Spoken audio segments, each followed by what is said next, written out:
Quero convidar os irmãos, quem está com a Bíblia na mão, a Bíblia, segunda carta de Paulo a Timóteo. Quanto tempo eu tenho? É as horas aí, que eu estou sem relógio. Quantas horas? 20 minutos. Amém. 2 Timóteo, capítulo 2, versículo 15.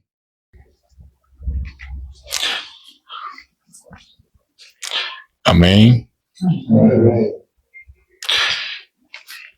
A palavra do Senhor diz assim: procura apresentar-se a Deus aprovado, como obreiro que não tem de que se envergonhar, que maneja bem a palavra da verdade. Glória a Deus, aleluia. Só esse versículo mesmo. Eu estava meditando e estava pensando, o que falar.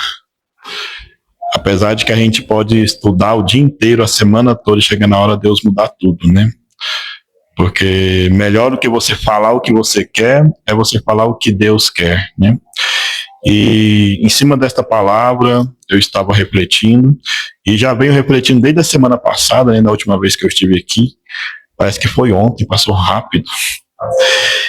E porque esta é uma palavra que eu já havia tomado posse dela desde quando eu me converti, que é algo interessante. Existem algumas palavras que já é liberada na sua vida ali no início da sua conversão, que você abraça ela de tal forma que é como se fosse a sua tábua de salvação, Porque, como foi conversado agora há pouco, às vezes nós nos achamos muito incapazes, muito pequenos, muito insignificantes, e que tem sempre pessoas melhores do que nós, e sempre tem mesmo.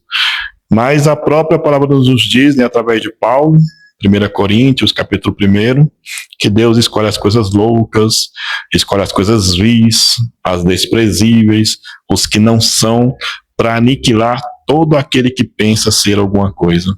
E lá no final, do capítulo, ele explica o porquê, para que nenhuma carne se glorie.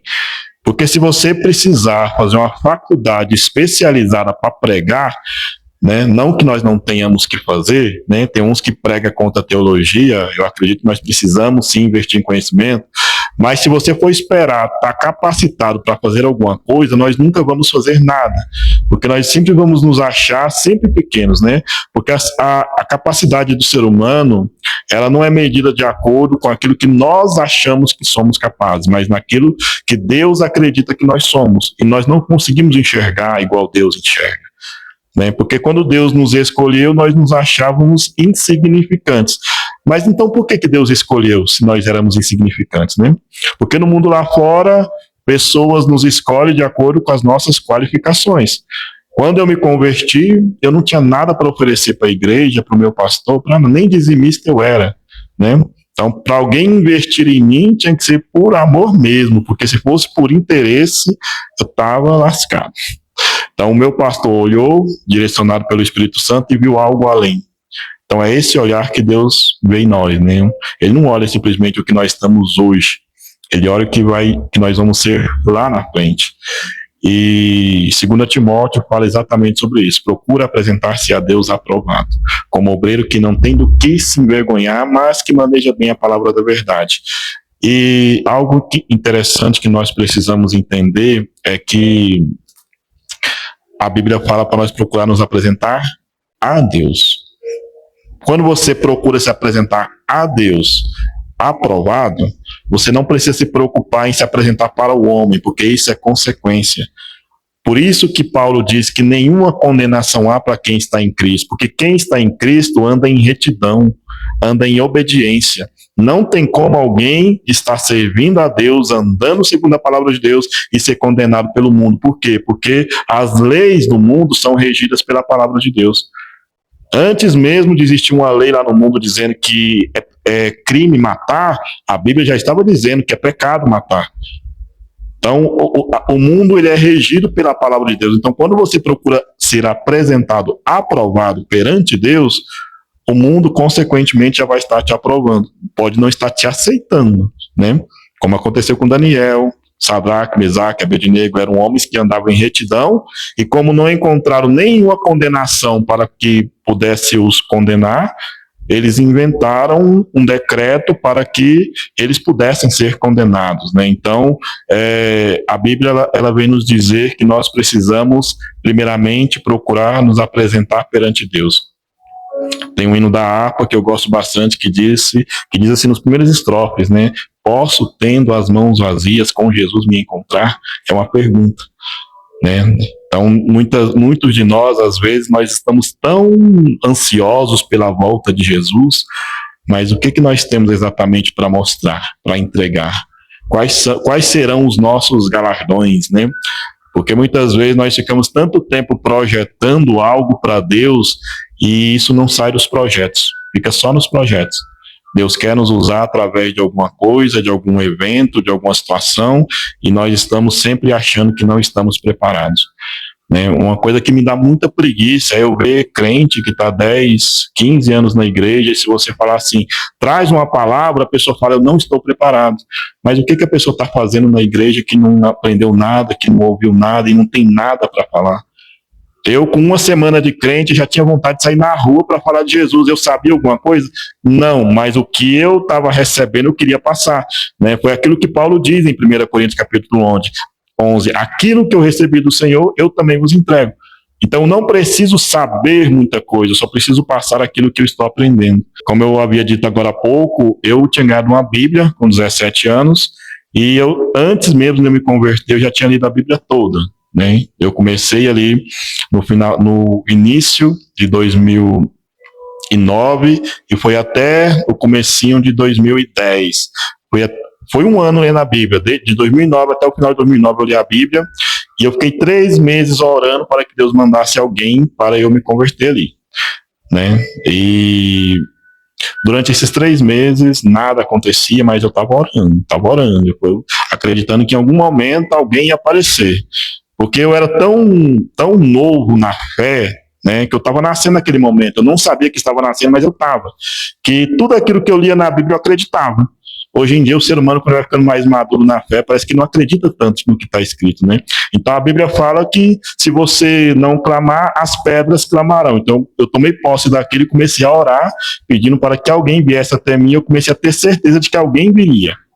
Aí passou-se 3 meses, né? Foi do finalzinho de dezembro até o final de março de 2010.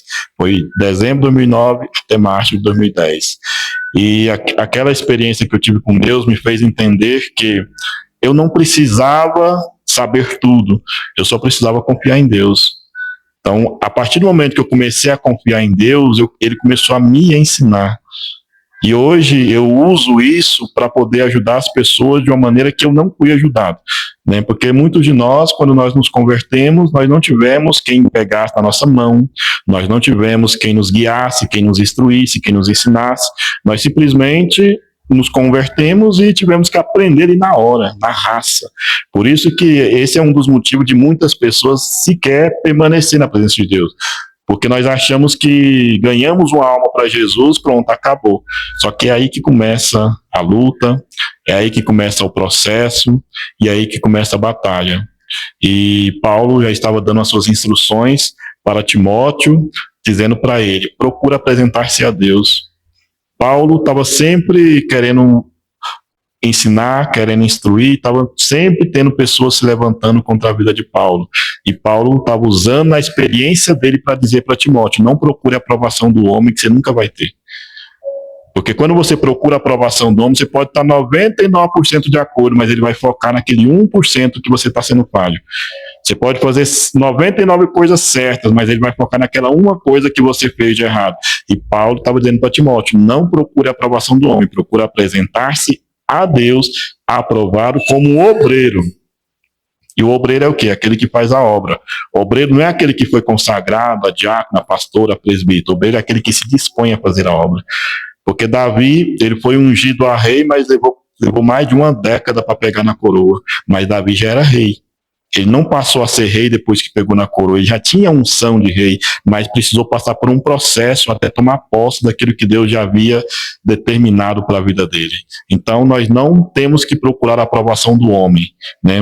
Eu cresci numa família meio que rejeitada, eu era praticamente a ovelha negra da família, e eu entendi que quanto mais você tenta buscar a aprovação de alguém, mais reprovado você é. Quanto mais você tenta buscar agradar alguém, mais criticado você vai ser. Mas quando você procura agradar a Deus, o resto se torna tudo pequeno. E Paulo dizia para Timóteo, procura apresentar-se a Deus aprovado, como obreiro que não tem do que se envergonhar. Porque se você está fazendo a obra de Deus, está se dedicando à obra de Deus, está se abrindo para Deus, está buscando viver em retidão perante Deus, você não tem do que se envergonhar, né? E ele finaliza dizendo que maneja bem a palavra da verdade. E eu quero finalizar com o versículo 20. Glória a Deus, aleluia. Eu morro de medo de passar do horário, então vamos já para o final. Senão acabou que eu nem volto mais, né? Versículo 20 diz assim: ora, numa casa grande não somente há vasos de ouro e de prata, mas também de pau e de barro, uns para honra, outros para desonra. De sorte que, se alguém se purificar destas coisas, será um vaso de honra, santificado e idôneo para o uso do Senhor e preparado para toda boa obra. Aí nós vemos aquelas pessoas perguntando, mas como é que eu faço para Deus me usar? A Bíblia nos dá as respostas, né? Se você se purificar de todas as coisas imundas, se você se separar, porque as pessoas elas têm aquela mentalidade de acreditar que eu não sou santo. Mas santo não é pessoa perfeita, santo é uma pessoa separada. Quando a Bíblia nos diz que nós somos santos, como diz lá em Levítico, ou como também diz Pedro lá na sua carta, ele não está dizendo que nós somos santos porque nós somos perfeitos. Ele não está dizendo que nós somos santos porque nós somos melhores do que quem está lá no mundo. Ele está dizendo que nós somos santos porque nós somos separados. Quando Deus levantou ali a tribo de Levi para cuidar da casa de Deus, Deus separou. Por quê? Porque eles tinham que se dedicar unicamente e exclusivamente àquela obra. Então, quando Deus ele nos chama para uma obra, ele não aceita que nós dividamos a nossa atenção com outras coisas, né? Eu gosto muito de mencionar Neemias, quando ele está lá subindo, construindo o muro, e o que tinha de pessoas toda hora lá querendo chamar a atenção de Neemias. Neemias desce daí porque aconteceu uma coisa aqui, Neemias desce daí por causa disso, e Neemias diz, eu não posso descer porque eu estou fazendo uma grande obra. E essa obra durou 52 dias, mas quanto tempo demoraria para fazer se Neemias tivesse descido para dar atenção a todo mundo que queria a atenção dele naquele momento? Então a maior falha do ser humano é dividir a atenção. Quando nós tiramos o nosso tempo para Deus, nosso tempo é para Deus, né? Nós não podemos dividir o nosso tempo que nós temos com Deus para outras coisas. E é engraçado que quando nós estamos conversando uns com os outros, né, nós nos concentramos naquele momento. Mas quando nós estamos ali lendo a Bíblia, quando nós estamos na igreja, ou quando nós estamos tirando os nossos devocionais, nós começamos lendo a Bíblia, paramos para olhar o celular. Começamos orando, paramos para fazer outra coisa. Nós nunca dedicamos o tempo integral, né, e acabamos quebrando a nossa conexão. Às vezes nós estamos ali orando, faltando pouco para Deus responder, a gente para.